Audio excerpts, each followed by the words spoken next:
San Antonio had a point guard problem last year. They were pretty disorganized, high turnover team that lacked that extra scoring creation punch and didn't really maximize Wemby when it came to utilizing him as a roll man in the pick and roll, post-entry passes, stuff like that. It was so bad that they experimented with Jeremy Sohan at point guard for a month, and it was a complete disaster. Sohan has no point guard qualities. Bad ball handler, bad first step, not crafty as a slasher at all, struggles to shoot off the dribble, struggles to create space for himself. It was a failure. And Tre Jones eventually prevailed as the starting point guard, which was a lot better. I think Tre Jones is an underrated player, great floor general, where he's got a great handle and is a very high assist, low turnover guy. But he's better off as a backup because he brings nothing off the ball when it comes to, like, with his lack of size and lack of shooting. He just has no off-ball value. He needs the ball in his hands to really make an impact. And for a guy that needs his ball in his hands at that high of a frequency, he doesn't bring enough as a shooter and scorer. So he's much better fit out for like that backup role. And they did sign Chris Paul a week and a half ago. I have to make note of this real quick. I do love it from a veteran perspective, like leadership, things like that for such a young Spurs team. But it's a one-year deal. CP3's on the brink of retirement. And on the court, what does he bring you at this point that Tre Jones doesn't? Like, Tre Jones is great at all of that floor general stuff, while also being a better defender and a lot shiftier, more explosive, better finisher at the rim. Like, CP3 gets to the rim once in a blue moon at this point. I will say Chris Paul's probably a better mid-range shooter and off-ball shooter, but other than that, give me Tre Jones. And then we insert Stephon Castle. He's the subject of today's video. 4th overall pick in the 2024 draft. A lot of people anticipate that he's going to be the point guard of the future here for the Spurs. But I, myself, am notably lower on Castle than consensus. I don't think he's a point guard at the NBA level. And I actually think he's more fit out to be a wing, to be honest with you. So I'm going to go through the film and kind of break down why I'm lower on Castle, why I don't think he's a point guard, and it all starts with the shooting, really. I think this is the main red flag that a lot of people will note and are aware of. Castle, 2.2 attempts per game last year, shot 27% from 3, so low volume and low efficiency. And you just see a lot of these bad misses on his tape. And here, just look at the shooting mechanics, right? Catches this thing high. It's not the best pass ever, but the dip on his shot is super low. He dips that ball pre-shot below his hip, and then from there his shoulders kind of get like a little compressed. He's fading away. His base is a little janky and off balance, and this is just a complete air ball. And his shooting indicators aren't super strong either. I love to look at free throw percentage and touch on runners and floaters to kind of indicate whether or not you have positive touch, and that sometimes can be a huge indicator of potential shooting upside. And Castle was like a 76% free throw shooter and didn't really do much on runners or floaters. So his mechanics need a lot of work. Low volume guy. He just projects as a negative shooter at the next level. And there's not a lot that suggests he has a ton of upside in that department. But here, I'm going to talk about his space creation, okay? Because everybody knows the shooting's a red flag and he'll probably never be great at it. But I think people have the wrong perception of him as a space creator because the Spurs need that, right? We just talked about how the Spurs lack guys that can create for themselves off the dribble. And Castle doesn't really solve any of those problems. Here he catches the ball around the high post nail area with 11 seconds left in the shot clock, tries to pump fake this big and rip through and blow by him, but he can't. Forced to retreat back out to the perimeter with 6 seconds left in the shot clock. And this is where, all right, let's see it, Castle. 6 seconds left. You're isolating late in the shot clock against St. John's. Like, what can you do here? Showcase me something when it comes to attacking by yourself off the dribble. And it was just, it's not there. It's not there. Castle tries to get his guy a little off balance, go between the legs here to get himself into a right to left cross to try to kind of attack this defender's right hip and get downhill. But there's no explosiveness to get by this guy. He's not explosive enough to get that step. And you can see he doesn't, and there's no body part of Castle's that is past or closer to the rim than his defender right now. He's pretty stonewalled. And then this defender on the top of the perimeter here, stunts at him. It forces him to pick up his dribble. It's a bad shot. Castle just doesn't really have those self-creating skills because he lacks the shiftiness and explosiveness to get by his guys and create that legit space.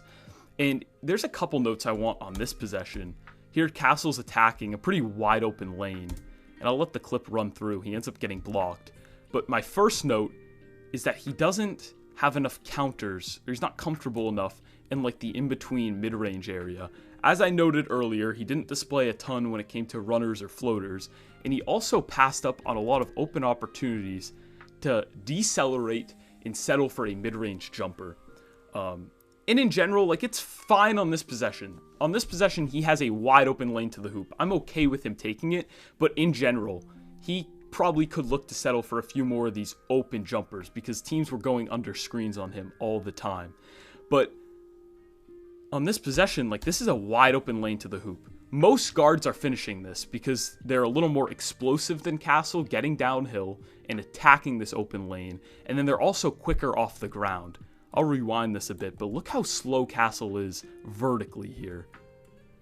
He's very, very slow when it comes to getting up vertically off the ground around the rim. And it gives these rim protectors and help side defenders an extra half second to recover and react to a shot, time it up. So combined with the lack of explosiveness getting downhill, it makes Castle's life pretty difficult as a finisher. Now, that doesn't mean he's a bad finisher. I will say his at the rim numbers were very good last year, and I do think he's a positive finisher because of a couple things. First off, the balance and footwork is awesome. Look at this step through move on one of the best defenders in the nation, Devin Carter, who was a lottery pick in this year's draft. His footwork and balance is really, really good, and so is his strength creation. He can create legit space with bumps and whatnot. Here, this is on a big man. You can see a little bit of the footwork, nice little spin move to set this thing up, and the bump just creates legit separation. He can finish through contact. So it's the combination of footwork and strength creation and balance that makes him a good finisher. But he, on his own, attacking off the dribble, can't really get there or get quality looks at the rim at a high frequency because he's slow off the ground and he doesn't have the explosiveness to really attack downhill at a very efficient level.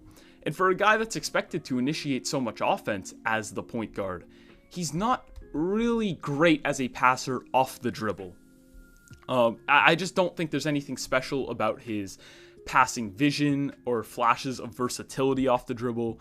And his accuracy is nothing to write home about either. He didn't operate a ton of pick and roll for UConn last year. And you can kind of see why. Look at this lob pass. His guy's open for a lob here. He just sails it beyond his head. And that's not saying Castle's an awful off-the-dribble passer by any means. I wouldn't be shocked if the Spurs run some pick and roll, or side pick and roll with him next year. Or, he's a passable passer off the dribble. But is he a guy that you want initiating a shit ton of offense for you? I don't think so. Now, I will say his off-the-ball passing is a lot better. When he has opportunities to attack 4v3 advantages or pass when he doesn't also have to worry about dribbling and trying to get by a defender, it is a lot better. I think Castle's legit a very, very good off-ball passer. And his off-ball movements are very good as well. Here, he's attacking off the wing. As soon as this defender goes to commit to Cam Spencer's drive, he's attacking this open lane, attacking this open space, making himself a threat. This is very key for guys that struggle to shoot the ball from three. This is the ways they can make an off-ball impact and pressure the defense and give themselves off-ball gravity. This is a great cut. Now all of a sudden, Castle's catching this with a 2v1. Again, it's a great, great cut.